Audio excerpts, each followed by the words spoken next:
Today, you're going to learn the 2 principles to ensure you never lose money again on Facebook advertising. And I feel comfortable saying that because this is our personal ad account, and this is one of them, and we've spent over $1,067,975.37 on ads. That is our own money. So when we tell you never lose money again, it's because we have done this over the last 10 years, and we do it to make sure that every dollar goes to good work. I decided to make this video today because yesterday I got an email in my inbox from somebody who did not enroll in our ads by number course, and her email absolutely made me cry. She says she spent over $1,200 on Facebook ads and she's losing money every single day and she's discouraged. She's ready to give up on her business, close the doors, and sell it off to the highest bidder. Now, any new advertiser should be willing to lose a little bit of money as the tuition, as the learning the skills you need to succeed, but $1,200 is absolutely incredible and insane, and I want to help this person and help anybody else out there who's ever tried ads, lost money, and not seen success. So I'm going to show you 2 parts on how to fix this. Be sure to stick around to the end because one part is not good without the other. Okay, let's go ahead and dive into part 1. In this part, I want to show you how to identify and isolate the problem with your funnel, why you're losing money, so you can plug that gap and not throw the baby out with the bathwater. What happens most times is people will spend $100 on Facebook ads and they'll get $0 out in return, and they'll just assume that Facebook ads don't work for them, or their offer stinks, or their business needs to close up shop. That couldn't be farther from the truth. In any business, in any system like this one we have drawn out here, there's going to be multiple parts of the process, and likely the problem is not the entire system. The problem is likely 1 or 2 levers you need to tweak or pull to improve the performance of the entire system. In this video, I want to show you how to identify where the problem is and how to fix it. So to illustrate this example, I have a very classic funnel here where it's going to be a Facebook ad, which is going into an opt-in page to collect an email address, a lead, a phone number, things like that, to give some freebie away.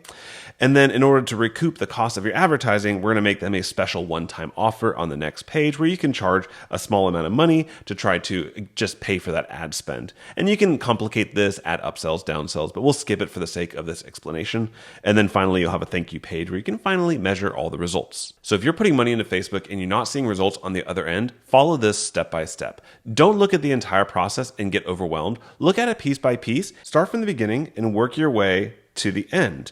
The reason for that is if you find out that the problem is with your ad itself, it doesn't matter what you do to your one-time offer or your opt-in page because people aren't getting through it because there's a problem with your ad. Here's how to do it instead. As I've done here, start out with a whiteboard or a piece of paper and literally draw out every step of your funnel. I like having boxes with the titles inside. Then I want you to look at the first box and only the first box. In this case, the first box is a Facebook ad. If you go into the Facebook Ads Manager, there's like a gazillion statistics you could look at to gauge the performance of the ad, and that's crazy overwhelming.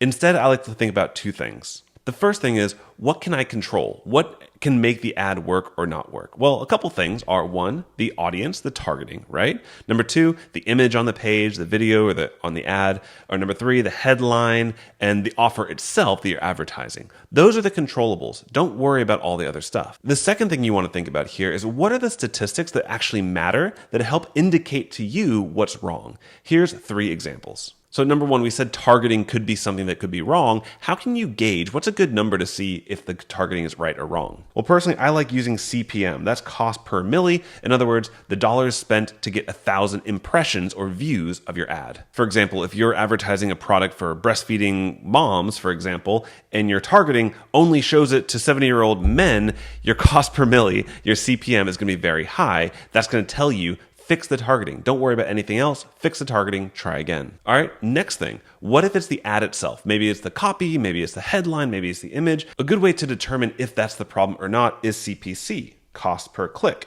In other words, if your targeting is good, you're showing the right ad to the right people, then we need to gauge the power of the ad itself. Are people actually doing what the ad's telling them to do? In other words, clicking over to the page to give you your email address. So if your CPC, if your cost per click is high, it means your ad is not sexy enough. The offer isn't good enough, the targeting isn't good enough, or just the image or the copy isn't good enough. To fix this, start with the easy things. Change the headline, change the copy, change the image before you worry about if it's the offer itself. The last metric here, which is really good in the Facebook ads platform, is CPL, or cost per lead. Now, I put CPL here because it's in the Facebook ads platform, so it's easy to find it. But really, this is a strong indicator of how your opt-in page is performing as well. So in this case, we're going to show CPL as being offer opt-in page. So the takeaway is the first thing you want to look at is the ad itself. Is your targeting right? Is your ad right? And is your offer and your opt-in page correct? Okay, so the next step in the funnel, let's move on to the next box here. So in this case, we have our opt-in page. And there's two metrics you can really look at here. Number one is how many eyeballs did you get? How many views did you get? But in reality, that doesn't matter because that's really just coming from your ad. The clicks from the ad become the views of the opt-in page. The one that truly matters is the CR, or the conversion rate.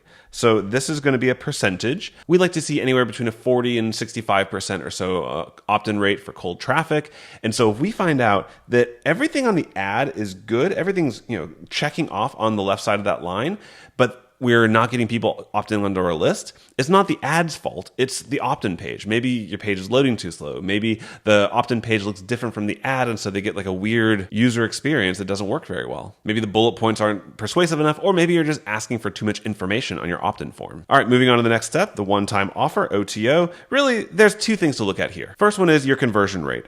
What percentage of people that get to your one-time offer page actually purchase the thing you're offering? Again, this doesn't matter if nobody gets to the one-time offer page. So if your opt-in page isn't converting, none of this matters. But if, for example, you're getting 100 people to the opt-in page and only 2 people are buying, you've got a 2% opt-in rate. Now that's actually quite good, but it might not be profitable, which brings us to the second metric to look at here. And the second metric is average cart value, or ACV. So that's going to be a dollar sign. So let's say, for example, you're selling something for $10 on the one-time offer page, and then if they buy that, you give them a special one-click upsell for $100. So the maximum amount of value you can get from one customer is $100 plus the $10, which is $110. And the minimum value for a customer you can get is just the initial purchase for $10. So your average cart value is going to be somewhere between $10 and $110, and most software systems will show you that number easily. So if you made it this far, it's just a matter of making the math work. So if people aren't converting onto your one-time offer, is the freebie and the one-time offer, do they not make sense together? Or are you charging too much money before you've built trust? And if you're converting well, but you're not making enough money, is your price point correct? Do you have the bumps, the upsells, the different things to make your math work so that when you put $100 in on Facebook ads,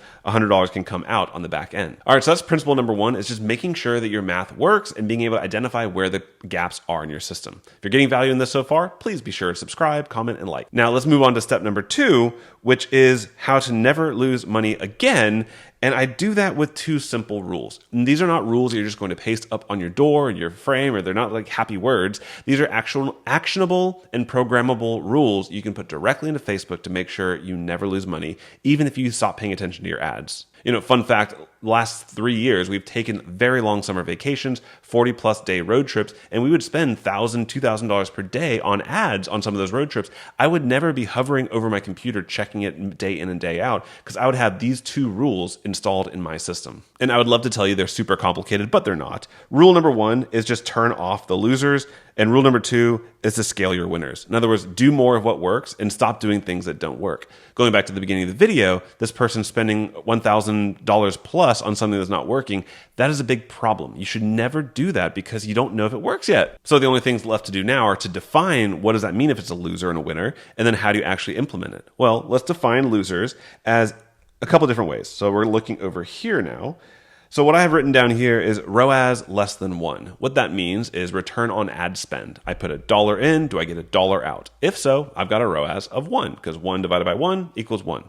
If I put $1 in and get $2 out, I have a ROAS of 2. $2 out divided by $1 in equals 2. So if I have a ROAS of less than 1, that means I'm not profitable. I'm not making more money than I'm spending. That's a loser. Second thing, if you're trying to get leads, if you have a target, if you've run your business for a little while or you just want to use some benchmarks, what target is too much for you to spend on your leads? Let's say, for example, you know that on average, every subscriber on your email list is worth about $1 per month. That's like a common figure thrown out there. Maybe you're willing to spend $1.50, $2 to get a lead on there because overall they're going to add up. So in that case, a loser ad would be an ad that costs more than $1.50 or $2 to get a lead. And if either of those rules trigger, then you should turn that ad off so you stop the bleeding and stop losing money. A little caveat here is make sure you're spending enough. I'm not going to go into too much detail of how to calculate what enough is for you to make the video short, but in general, I suggest adding up the total value of your funnel Let's say $100 for the upsell, $10 for the total. So $110 is the total value, and do either 1x, 2x, or 3x of that. So 110, 220, 330, all depending on your price sensitivity and how much pain you're willing to suffer through. The point is, this is a stop loss, so you're not going to lose too much money. And when you lose, when one turns off, go study it and use this exercise to figure out why it failed. Now, rule number 2 is to scale your winners. So what does that mean? If your ROAS is greater than 2, if you're putting $1 in, getting $2 out, you better believe you should be doing more and more of that, right? If it's an easy thing to deliver on. So if you're very profitable, scale it up. And if your CPL is lower than a target, let's say, for example, we're doing that $1.50 to $2 range. If your cost per lead is less than $1, then you better believe you expect that to be profitable over time, so you can also scale up based on that. So combining these 2 rules with the diagnostic power of being able to see why your funnel is failing, you should never have to lose too much money in ads. So if you thought this was valuable, thought this was helpful, I'm not going to try to pitch you a course or anything, but I do have something for free for you that shows you how to implement all this, as well as getting help from me on a daily basis on implementing it in your own business. So go ahead and like the video down below and leave a comment, and I will send you a link for that free training. I'm John. Hope this has been a helpful video for you, and I'll see you in the next one. Take care.